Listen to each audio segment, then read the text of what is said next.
All right, we turn our attention now to South America. Of course, big CONMEBOL qualifiers on Tuesday, perhaps the biggest. Argentina and Colombia meeting in Barranquilla. Game Colombia ends up winning 2-1 as they sit second, just 2 points behind the defending champions who are currently at the top of the table. The other big result, and I think fairly surprising, was Brazil's 1-0 loss against Paraguay. Brazil right now 5th in the CONMEBOL table. Here's what Vinicius Jr. had to say after the defeat. Quote, "We apologize to the fans who are always on our side, but this is a difficult time. We just want to improve. I know my potential. I know what I can do for the national team. Of course, it's been a very difficult process because when you don't have confidence, you don't get goals. You don't get assists and good performances. It's completely different than playing for Real Madrid. Games in Europe are different. The ball gets from one side of the pitch to the other faster. We have to know how to adapt so that everyone plays better so that we can win games." All right, for more on what Vinicius Jr. had to say and Brazil's struggles, we welcome into the show our good friend and colleague Gustavo Hofman, who joins us from Spain. If he seems a little bit distracted, it's not because it's the middle of the night.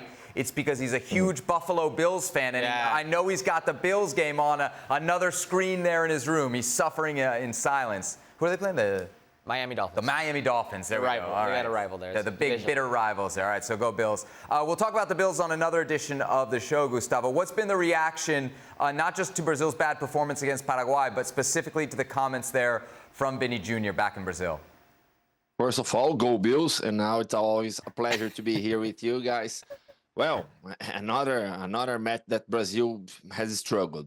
Brazil has been playing so poorly, so badly in the last weeks, in the last month. Even in the win when Brazil beat Ecuador by 1-0, Brazil didn't play well. So after these last two matches with Brazil playing so poorly, the critics in Brazil has been so high about Vinicius. Well, what I think that we have to say is that Brazil collectively is not playing so well. Brazil is suffering a lot to defend, to attack with the players connecting themselves. We have seen the absence of Neymar. Neymar is out of Brazil squad, has been a long time, but Brazil has so many quality players, and what we have to ask is, why don't these players play well in Brazil? Because we watch Vinicius every weekend playing for Real Madrid, Rodrigo, Danilo for Juventus, and so many players playing well in the Premier League, like Lucas Paquetá for West Ham. And when they go to play for Brazil, we don't see a team. We always see a group of talented players that when they are together with Brazil nowadays, we don't have a good team. And the lack of confidence, for me, it's so evident now because the pressure is also so high over these players. And the main problem, in my opinion, is also the technical staff. We have to talk about Dorival Jr. because I think you will remember when he was hired, when we talked about him here, and I always said, he's a national manager. He's not an international manager. For example, like Mauricio Pochettino, who's going to manage the United States now. Dorival is a very known manager in Brazil. He had some good jobs in Brazil, but he's not an international manager. And he's struggling. Actually, he's struggling to understand how to work with a team like Brazil. And we have seen the results. What do you think, dude? Any chance that they missed the World Cup? No. I know that really. No, because I mean, any other team. Field, you know. I know, but they're 5th right now. Yeah. If you drop to 7th, you're in the playoff, and probably in a playoff they're going to roll whoever they play. Okay. But I mean, there's some quality teams in South America. If they're there are struggling difficult teams now, in South America. Yeah, but we see if you struggle against the likes of a Paraguay, who didn't impress us at all, really, in a Copa America, you're going to struggle against most of the teams in South America. Like, I don't think we can take for granted that Brazil's just going to like figure this out, because any time that a big team fails to qualify for a World Cup, it always starts like this. They'll turn it around, and eventually, you know, those teams don't. Right. You're sure that this Brazil's going to turn it around? I believe so. I believe so because of the games they'll have at home, and also because it's an expanded field and there's playoffs, and I think they've got. They're 1 point ahead of Bolivia right now. Yeah. 1 point ahead of Bolivia. Yeah. They'll be fine. They'll be fine. They've got enough talent there. I think it is mental, as Gustavo has mentioned, and I don't think Dorival Jr. is doing this team any favors. When he spouts out at the mouth of they're going to be in the 2026 World Cup final, all you're doing is adding more pressure to Rodrigo, who has more pressure to himself. They're just saying, he's upset he's not one of the best 30 players or nominated for the Ballon d'Or. Or Vini Jr., who seems more interested in other things or angering the opponent than he does actually playing well for Brazil. This Brazilian team is not as talented as the Brazilian teams of the past, but they are more talented than half of the teams in South America, just on player personnel individually. The problem is Paraguay is a difficult team to play against. With Gustavo Alfaro, they're going to be a more difficult team to play against. They were already very good defensively. They just couldn't put the ball in the back of the net.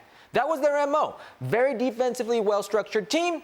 Makes it very difficult for teams to play against, but they can't put the ball in the net. They put the ball in the net in a spectacular fashion. Diego Gomez probably will never score another goal like that in his life, and I don't mean to disrespect it. It's just one of those worldly type goals. It was a Luka Modric type of goal.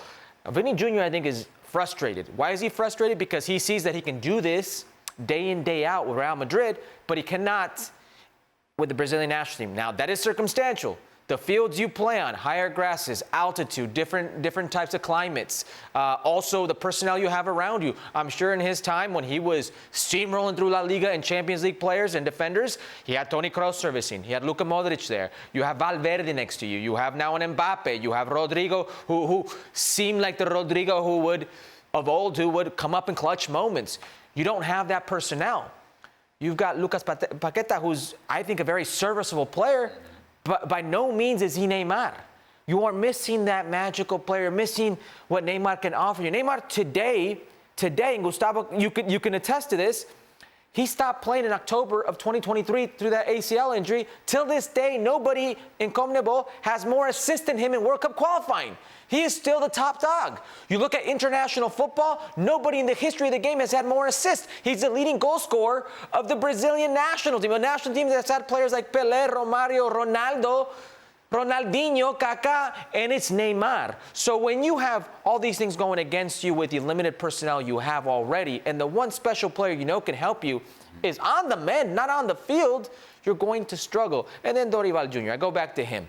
It'd be so much easier if you had an experienced international coach who's been there and done that. Yeah. Gustavo, one, what did you make of the comments from Dorival Jr. that they're going to be in the final come 2026? And are you at all worried, unlike Herc, about this team qualifying for the next World Cup? Well, about what Dorival Jr. said, for me it was unbelievable because you hear Dorival saying, oh, we're going to be in the World Cup final, and then we watch the games and say, what? Really? Do you really think that we're going to the finals with this team playing like this? It was, for me, it put, like Herculez said, it put more pressure over the players and over him also.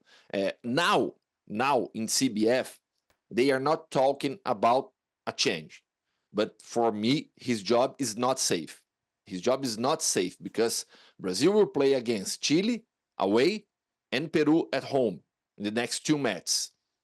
If Brazil doesn't win, or if Brazil wins only one match, the pressure will still be high. So let's see what's going to happen. I really don't think that Brazil will miss the World Cup. Like Herculez said also, this is not the most talented team that Brazil has ever had, but it is still more talent than Paraguay, than Chile, than Bolivia, than Peru. So I think that some changes will have to happen over in the squad.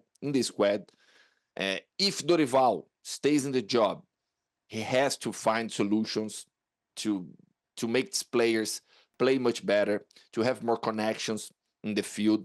And Neymar will be back. For sure, Neymar will be back. The problem here is, of course, that Brazil is missing Neymar, but when he comes back, he cannot be the savior because you're going to have more pressure, not only over him, but over the team also. He cannot be the savior, and this is the problem. When he comes back, he should be back in a team that is already playing well, where he would just be one more piece, the most talented piece in this team, and he would help this team. But now everybody's looking to Neymar like he's gonna save Brazil. And we 1 year ago, more like 2 years ago in the World Cup, we were saying, and there were many critics in Brazil about Neymar dependence. And now we're already waiting here him again to be the savior.